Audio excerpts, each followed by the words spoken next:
And I would count it. I'd sit there like a weirdo counting 3, 4, 7, 8, 9, 11, 12. Didn't matter.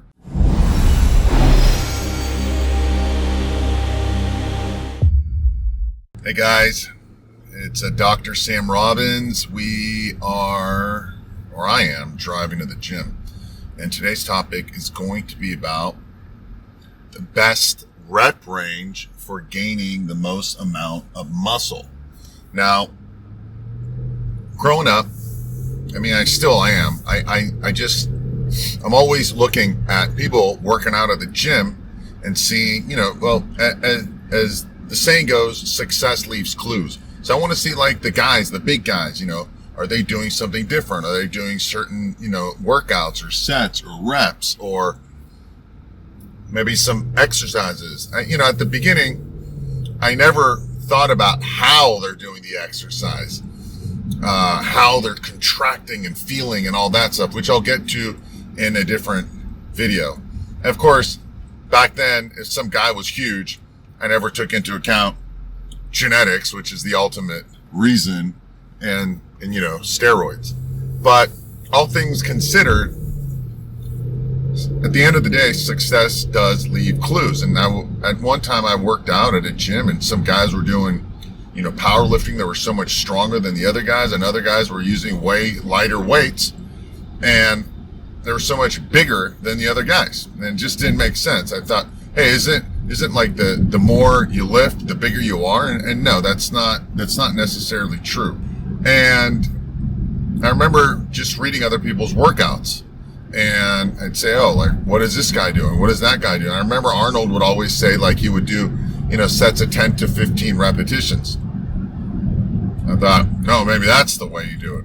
And then, they had these guys like Nimrod King back in the day. This is all before your time.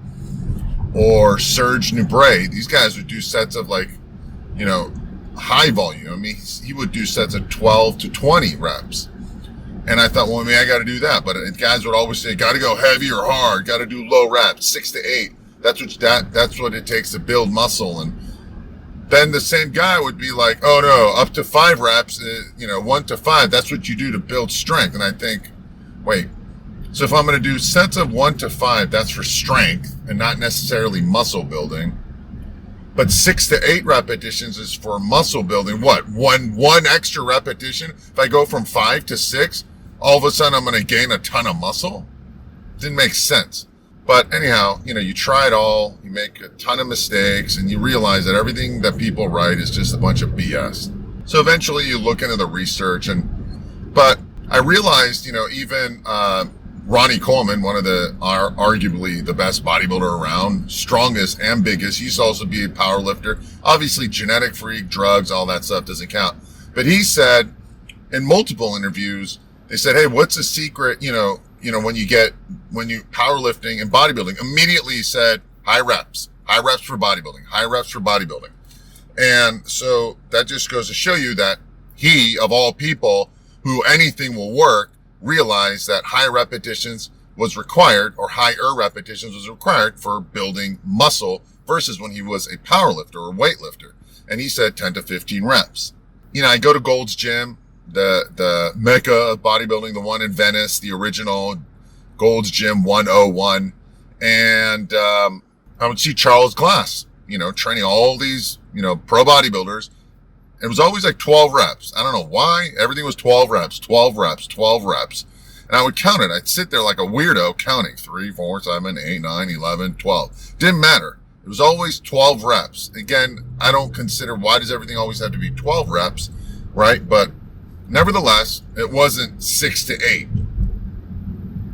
Then there's this bodybuilder who was also a powerlifter, Johnny Jackson. Hopefully I didn't forget his name.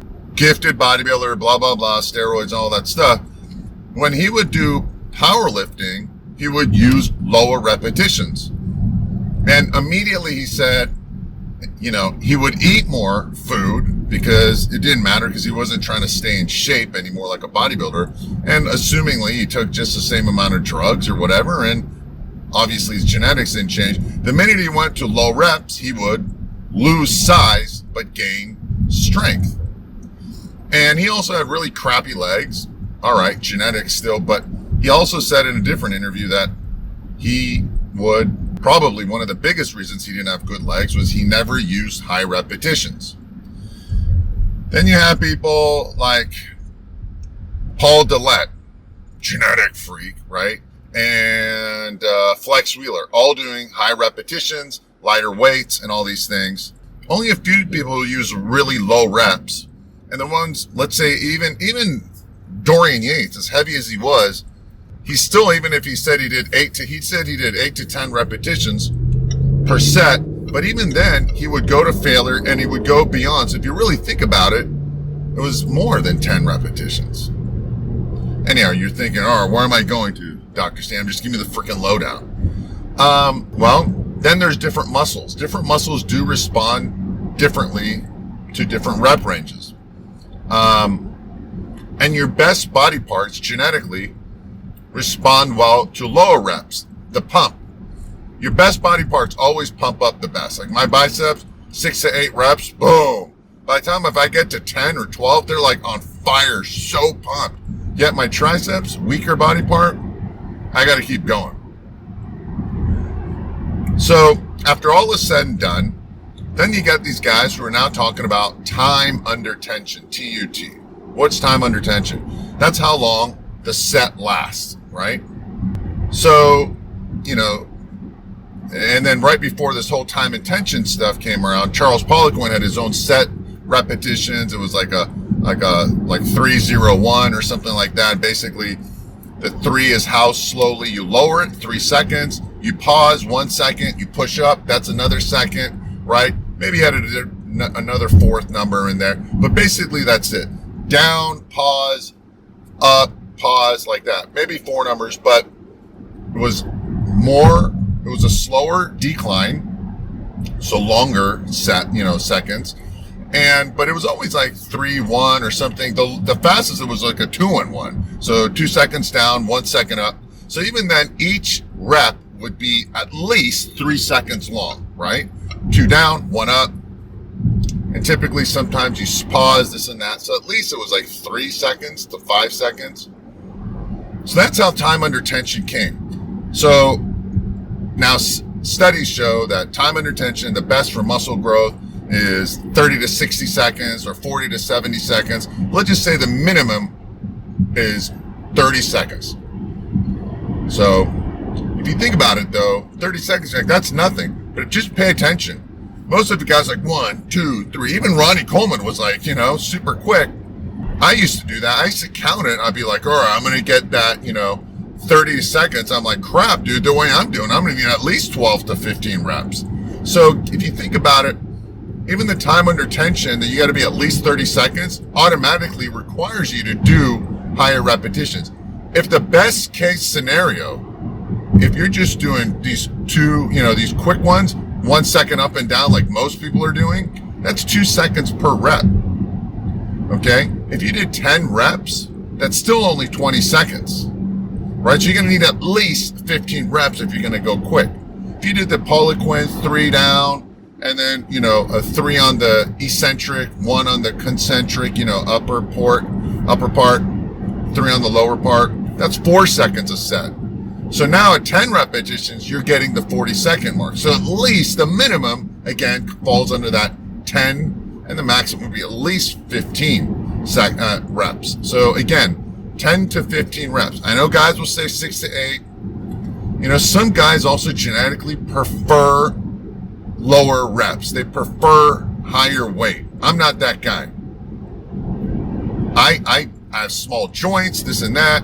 I would ask once at Flex Wheeler, I said, why do you like doing all that high repetitions, lighter weight? And he told me, my joints can't take it. He has small joints, okay? So it's not genetics, it's not drugs, it's just like even the joints, even for a guy who's got great genetics.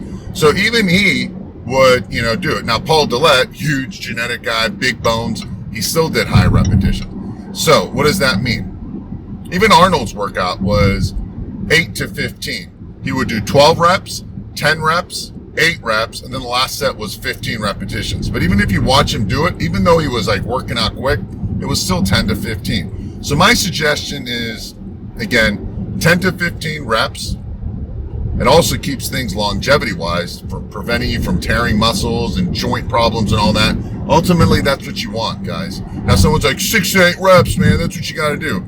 Trust me, if you go to 6 to 8 reps, you're not going to gain an additional 20 pounds of muscle, but it will cause you to get hurt. And if you do want to do 6 to 8 reps occasionally, do a drop set. So you do, let's say, 6 to 8 reps. Let's say you're going to do 100 pounds on something, drop the weight down to like 80 or 70, and push out another 4 to 6 reps.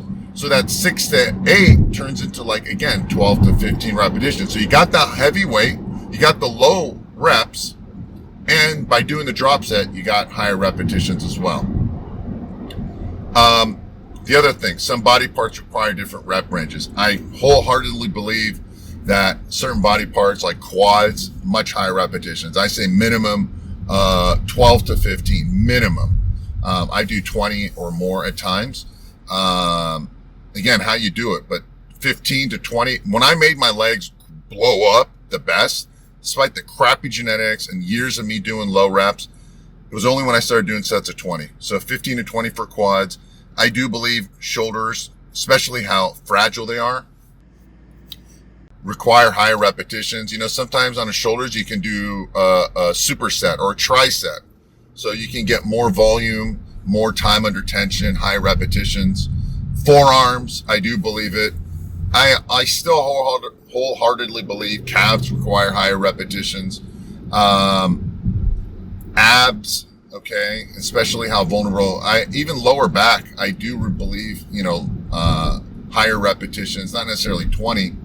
So those are some of the body parts that require higher repetitions. For me, my chest requires higher reps before I start to get like a really good burn. In fact, I superset or drop set for chest. But my back, genetically gifted, if I was to do 12 to 15, my biceps would kick in. So for back, I do probably like 10 to 12. I don't really go too much higher on that. Biceps, again, I rarely go over 12 reps because I pump up quick.